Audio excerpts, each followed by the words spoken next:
Hello and welcome to our HBCU Spotlight, where we are highlighting individuals who have attended HBCUs and who have exemplified excellence.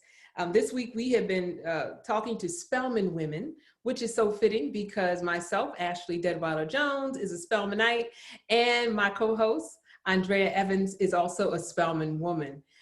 Today we are going to be speaking with Calida Garcia Rawles, who is a very, very talented artist, and I will be doing her a disservice to try to intro her because she's done amazing things. She has a lot of talent. So Calida, please tell us about yourself, what you're doing, and what you're doing since Spelman, and after that, tell us about what led your steps towards Spelman in the first place. Hi, how are you? Let's see. What led me, wait, should I answer the first question, or last? Who are you? Who are you? What makes you so excited? Why are you being highlighted and spotlighted today? Why am I being highlighted? Because, let's see. I'm a painter. I do figurative work. I've been using water as a visual language with my work, discussing difficult, divisive issues, but using water as a way to show them in a very beautiful way. Most of it deals with identity and gender politics. I had a wonderful solo show at various small fires in February, and it did very well. And I've been highlighted in a few magazines, and I'm a Spelman woman. So I guess all of that is why I'm being highlighted today. The last question I heard you ask was, what led me to Spelman? Yes. And I would say the first reason I applied is because my father made me. I was like, I'm not going to any girls' school, what you talking about, right? But then I went with my best friend to go visit Spelman College during a weekend. And her name is Ashley Deadwyler-Jones, coincidentally. So we went down we're both in the same high school, both coming from Wilmington, Delaware. And we went to visit Spelman during a perspective weekend. And it was just amazing. I enjoyed seeing all of the young women, seemed like they all were driven, top of their classes, seemed like people had it together, and I wanted to be a part of that group.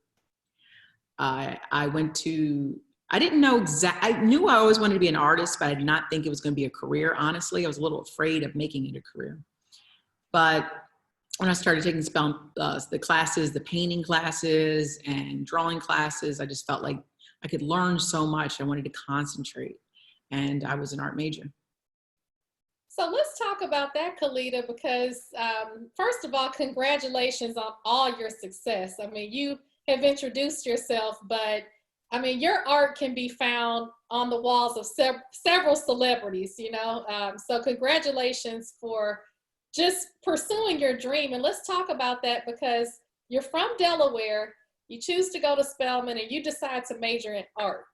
So that's kind of like a non-traditional major. You know, our families will push us to be doctors and lawyers and engineers. And when you went home to your parents and said, look, I'm going to go to Spelman, Dad, thanks for pushing me. And, you know, I love the school. But when you decided to major in art, obviously they knew you were talented, but did you have any pushback from your family or friends about that major?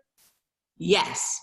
It was very much like, why don't you make it as a minor? It would be more smart to do this than that. And I think I understand it as a parent. I understand, especially as having Black parents. I mean, I think that we come from a place of survival thinking, you know, like most of our ideas and how we raise our children is about like, this is going to make you eat. This is not, you know, like this will help you survive. And if you have that mindset, taking a risky type of career it seems very scary, and you probably would push your children to not do that. But I had to get over that mindset. And it took many years, even after I got out of school, I was still kind of like, even though I was a major, I did kind of, kept always looking at that backup plan and always trying to spend time figuring out ways to make money instead of put that energy just into painting. And I think when I really concentrated and just kind of like really let go is when, you know, it was more beneficial to my art practice. But it takes a long time to unlearn that kind of mindset of like, oh, you want to do that? Well, make sure you spend your time here and there. And that's scary. And you do have to think about how you're going to eat. There's different ways to do it. But I understand it. It's our culture. We want safety nets for our children, you know, and being an art major is not a safe type. It's not a traditional way that you know how you're going to pay your next bill. You know, you have to, you know, take a lot of risk. It's a lot of risk. But I'm happy. I'm blessed. It worked. And I'm very happy with the way my career is going. And it is also finding your voice, you know, like I had to find my own individual voice, and that was very hard too. And that's why it was beneficial to be a major and think about it, but then also to not be safe. And I find myself there in even the execution of the paintings. When you think of sales, when I'm painting, I'm thinking, is this going to sell? Is this going to sell? That can also hinder what you're going to paint and how well you're going to paint. And I always have to fight that off because, you know, I have a husband and kids and bills. And there are times when I'm painting, I am nervous about certain things with my work because I'm thinking this one sold. So maybe I should, you know, think of it in a capitalistic mindset. This one works, but art doesn't work like that. Not fine art. Now there's different forms of art. There's commercial art and there's fine art. I'm in fine art, so that won't work in that model. You know, like the mass producing of an idea. It's a different model that's hard somewhat to understand or explain in the way, you know, things are set up in our industry and our culture here. But I always have to take risks beyond what is, you know, what if I keep painting what sold before, like works that are just like before, then it'll become commercial and then the value goes down. That's good to know. Calida, you're always shedding some light as to, you know, what makes an artist, especially a fine artist. And I mean, it's a lot to know. A lot of us just, you know, on an average, folks just don't understand the importance and the value of investing in art and, you know, just how, you know, how profitable it can be for you, you know, just kind of as a stock in your home, on your wall, right? But tell me about that investment, right, that your family made into Spelman and how that helped you to not just be successful at Spelman, because you continued your journey at NYU. Tell me about that. How did that experience at Spelman shape you and prepare you for one of the top art schools in the nation so that you could continue to be successful there? I mean, Spelman definitely prepared me. I felt like Spelman prepared me way more for what I'm doing now than any school. Mm-hmm. But what made the Spelman experience unique is I cannot name right now any of my professors at NYU. Like I flushed that memory out. Like I know what their faces look like. I don't even remember them really. Mm-hmm. But I do remember Arturo Lindsay, my painting teacher, who I actually talked to about a week ago. And I do know Professor Lev Mills, who was the head of the art department, who I talked to a couple days ago. Mm-hmm. I'm still in contact with my professors. I love them. They're in my journey. I still, like, if I go to Atlanta, I would call them up. They are almost like family. And I don't know at another school, especially the art department is so small. It's such a small area to major in. You get very close relationships with your teachers and professors. And, you know, I'm still in contact with them. And that's what, I don't know, their advice, talking through the process of things. They're always like a resource that I can go to. Well, I love what you said about family. And you're right, the AUC is a family. The entire Atlanta University Center is a family. But Spelman, you know, we call it a sisterhood. And it's true because it's like you're amongst your sisters. And so I want to ask you, because you said Spelman prepared you for NYC and kind of shaped you into the woman that you are today. If you had to choose just one experience, one major thing that happened to you at Spelman that you kind of lean back on and say, oh, but you know, this is going to motivate me to push to be where I am today, what would that one experience be? Or maybe that one thing one of your sisters said to you that keeps you going today?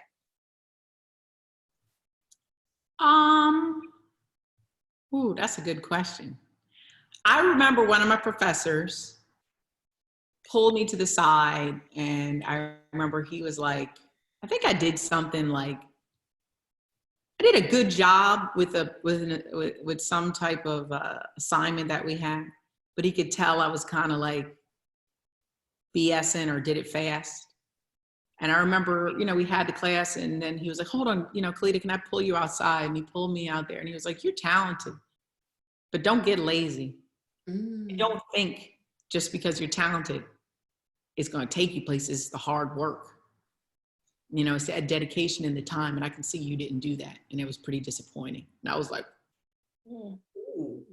crushed to the soul, but I'll never forget that. And that's one of my teachers I talked to today. And I remember that he pulled me to let me know that, like, check yourself. And I appreciate that. That was something that I think about all the time. And I realize even with, you know, art, I mean, any type of field, especially if you want to be really good at it, is somewhat competitive, right? In some way, you know who your peers are and what you're doing with, but I'm really competitive with myself. You know, I look at the work and I won't stop until I really love it. And I'm not gonna, can I curse on here? No. This is the second person who has that. Both of my very good friends. No, you can't. Don't curse. I can't. Okay. I was not gonna have it. You know, I wasn't gonna like not really. I'm gonna do my best. I'm gonna do my best. You know, and it's for me. It's not for others. And I do not. I love to know what other people are doing, but I'm in my own lane, and I'm just trying to do the best of what I can do. And I think about that with that professor saying that to me. That pushed me. And his voice is always in my head. That was Professor Lindsay. Wow. Well, Calida, your experience at Spelman, it took you beyond Spelman. It took you into doing some things internationally as an artist, if you can tell us about that. And then I think you've also had an opportunity to come back and teach. Have you taught some classes or been on campus and done some things, giving back to Spelman? I did an artist in residency there. I have been back, I believe, twice and did a few talks in the art department. And that was awesome.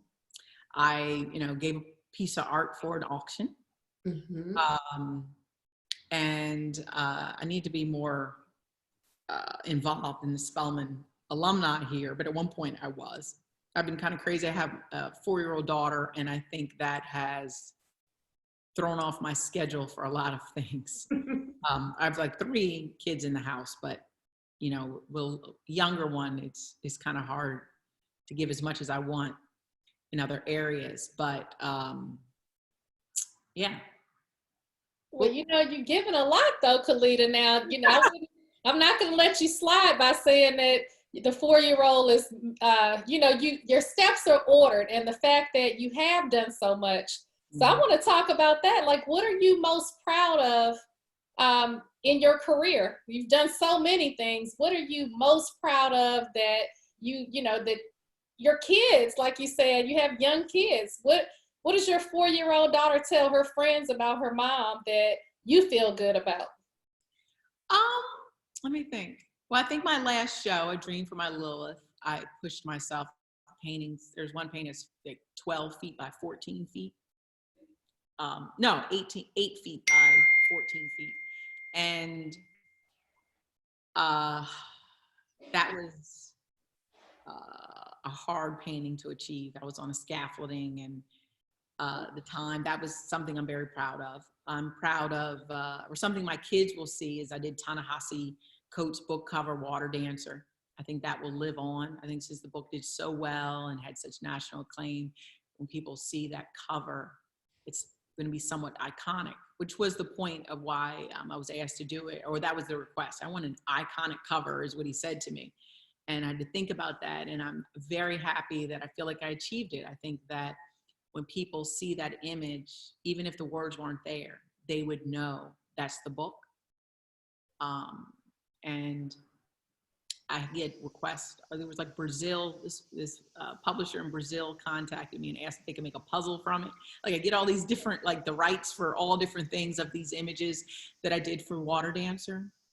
And that worked. I was very, very, very happy of being asked to do it. That not only did I made 6 images for ideas for the cover, but the publishers bought the right to 4 out of the 6. And so they'll be on rotation. You see it in the front and the back and in other areas. So for years to come, when they republished a book, maybe the 10-year anniversary, 20-year anniversary, 50-year, you may have another cover, but they'll all be mine. There's 4. So I don't know how long these images will last in history in conjunction to the book and the publishing of it. Wow, Calida, I'm just. That's the beauty of art. That's just the beauty of art, just your legacy. Congratulations. That's saying a lot, because your work will live beyond your life and your children's life. And that is amazing. You are amazing. Yeah, thank you. And then the show bought in the show, then February, 2 of the pieces were bought by institutions. One, I can't name them yet, because it has to be, there's a few more things to be signed off. But one is a major museum in New York, and the other one is the largest museum on the West Coast. So you can figure that out, wherever those people are. But that is really great, because that means since it's bought in a museum, and they're, state run, as long as the museum exists, as long as the United States government exists, those paintings will be in those collections. So that means as long as the United States, like I say, and the government is paying its bills for, museums, my daughter's grandchildren will go to those museums and they'll see those paintings. Wow. And for every year, it'll never leave those collections. So that's something I'm proud of too. And Calida, again, a lot of us not being familiar with the level of art that you have, we see your work and we're like, oh, I want to get that. Let me call her and buy this. Can you explain to the world, even to help people understand, even as your best friend, right? Tell them, what's the process, if in all there is a process in getting your artwork? Is it attainable for most people to just go and come to your studio and just pick up a piece? Where are you now in your career? Is that possible? No. Well, I've sold out of my pieces, but now I'm represented by a gallery. And so if anyone wanted to buy a piece of art, I would send them to various small fires. They can contact them. I do have a list of people that are interested in the work. And if you were very interested, you can get on that. I am just painting, now, and those that have already wrote the gallery or called the gallery will, be contacted as pieces are available until I have another show. What's going on right now, and this time it's kind of hard because I don't know when I'll have another show, right? Because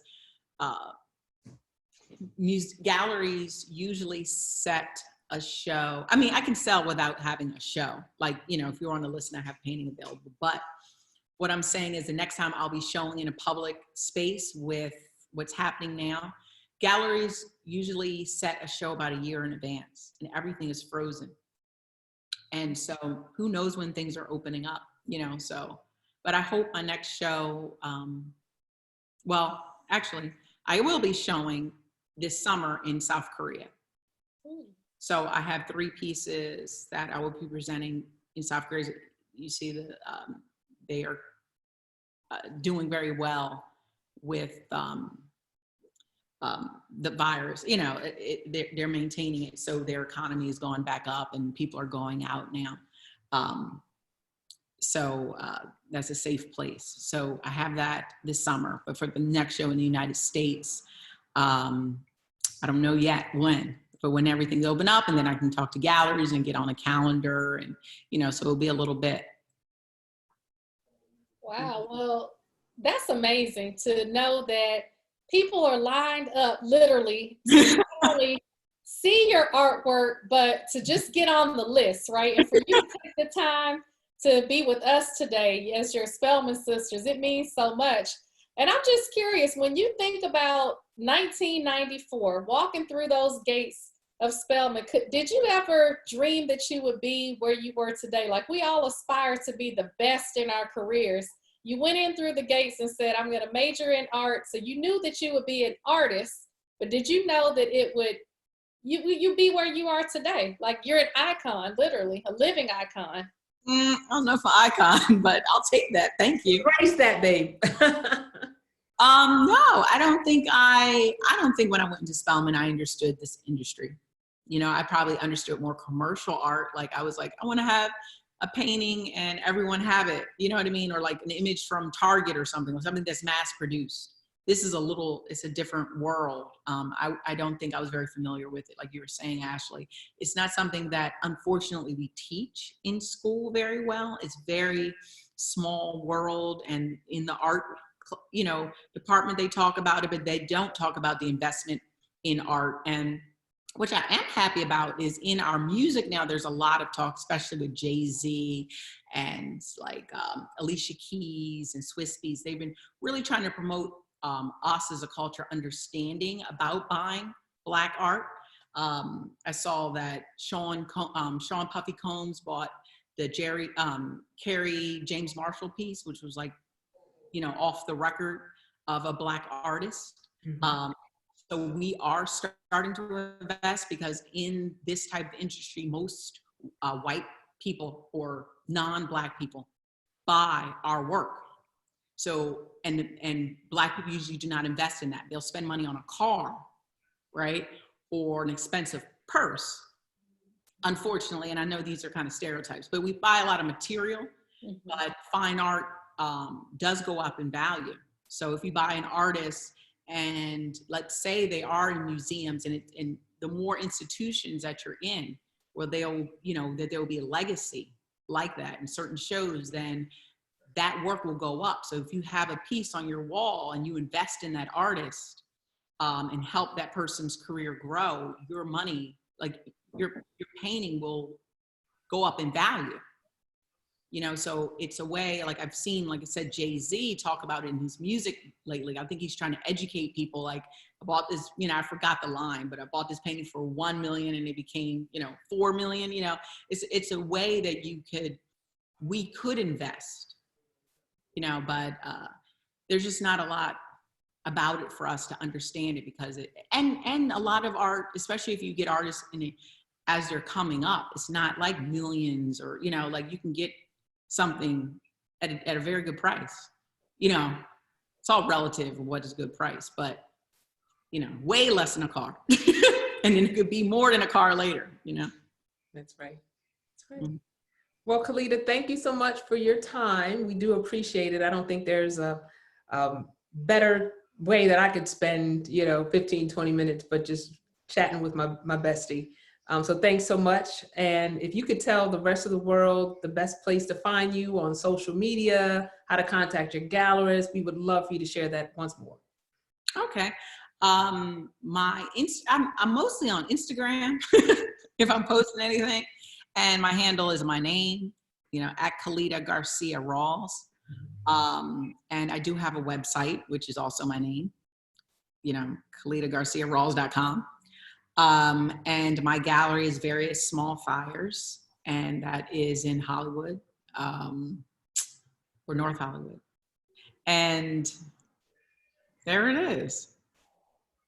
Well, thank you so much again for taking time out of your busy schedule. You have really inspired me to, you know, look at the art that I'm purchasing and look at it as an investment. And for you to have had that dream at such a young age and to go to college and just like you said, like that Spelman professor said, to work hard. You know, you can tell just by the way you've talked about your work today that you're very passionate about what you do, and it shows through the work that you produce. So keep up the good work, and thank you so much for joining Ashley and I today. Thank you. Thank you for having me, and I really appreciate it. And Spelman was amazing, and I hope my children will be blessed to have that opportunity to go.